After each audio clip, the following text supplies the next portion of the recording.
dad was, I guess I'd call a self-made plywood engineer.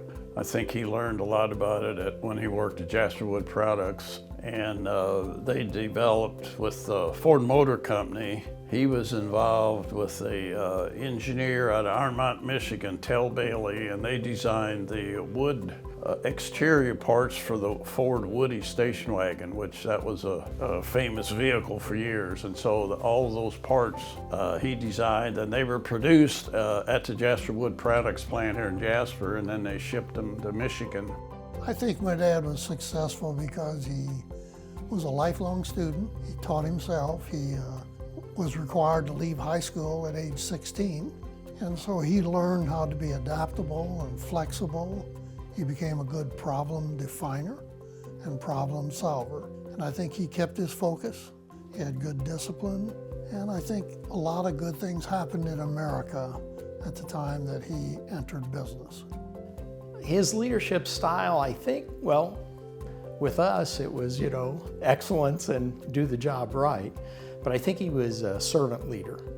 I mean, he would never ask employees to do anything that he wouldn't do himself. But he also expected, I think, everybody to give a good, honest day's work and do their best. When World War II started, Jasper Wood Products became a defense plant. And he was part of the team that designed these wooden gliders that were used in the Battle of the Bulge. A lot of the parts were made at Jasper Wood Products.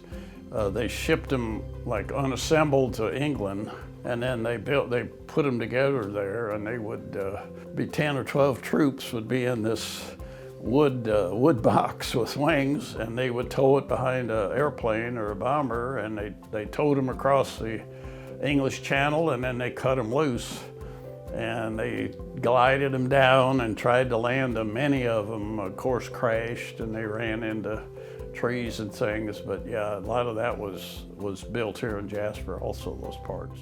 So then after the war, that's, when he started Star Masters, they did a lot of molded plywood. In fact, they had, with Kitchen Compact, they made kitchen drawers that had no corners in them, so you could clean out the dirt. And of course, they had molded plywood skis. After the war, they made all the paneling for the Woody station wagons. What sorts of things did I learn from him through the years? I'd say respect for people, work hard, play hard.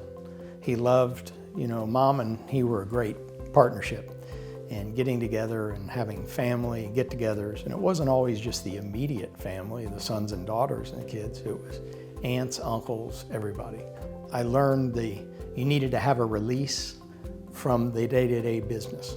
So when he would come home and we'd go out to the farm, he loved his ponies. We would go out to the farm and work hard, get that stress out that way, and then be able to, leave it behind you. Well, certainly he's proud of the fact that he helped co-found a company that was a local company that grew into an international footprint and was globally competitive on all the continents. But I think he would look at his family as the thing that he'd be most proud of.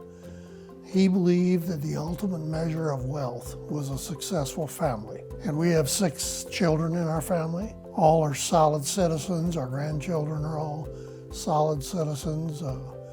We're all happily married. He was very proud of his lifelong marriage to my mother, Maxine. Yeah, he called us, it was myself and Jim and Carol and John. There was 4 at that time. There was 4 children when he originated, and so he called a meeting in the dining room at the house, and everybody's together, and we're like, oh, what's this about? And so he told us that he decided he quit his job at the Jasper Wood Products. He borrowed as much money as he possibly could, and he was investing in the Jasper Carp, and he was going to start his own company, and things are going to be tight for several years, and so don't expect any allowances, or if you needed spending money, you're going to have to mow some lawns or wash some cars. And because it was tight, he basically, I think, borrowed everything he could. It's the same, I'm sure Arnold did the same thing until a couple of years, and then the business started to get a little better. He would be extremely supportive of junior achievement and the lessons that junior achievement teaches. He would advise them to focus on their academics, particularly the basics, reading, develop good reading skills, good writing skills, math, and good speaking skills. I think he would tell them to put down their device, the mechanical device, more often than not, and engage with people, build relationships. Well, it wasn't funny at the time, but it was funny to me later. As a young lad, Dad had pigeons. He showed pigeons. He would put the best ones in the back pen, and he'd put the worst birds that he wanted to get rid of in the front pen. It was our task to butcher those pigeons and clean them, put them in the freezer, and it was food for the family. But this one week, he left, and we went out and killed all the birds in the front pen. And that night he called home and he asked Mom, the boys didn't go out there and kill the pigeons and butcher the pigeons, did he? They waited till, and Mom said, no, they're all done, dressed, cleaned in the freezer. There was this long pause on the telephone of silence and then just a click. And we found out when he came home that we killed all of his best birds, wiped him out of the pigeon business. So then he adapted, and that's how we began in Shetland ponies. He believed strongly in giving back. I know he loved the community very much. One time I asked him in high school, Dad, if you could live anywhere else in the world, where would it be? And he immediately came back with, I would live nowhere else. This is where I would live. And so I think he just loved the community, loved his outdoor activities, loved raising the ponies, being with the family, and just put it all together.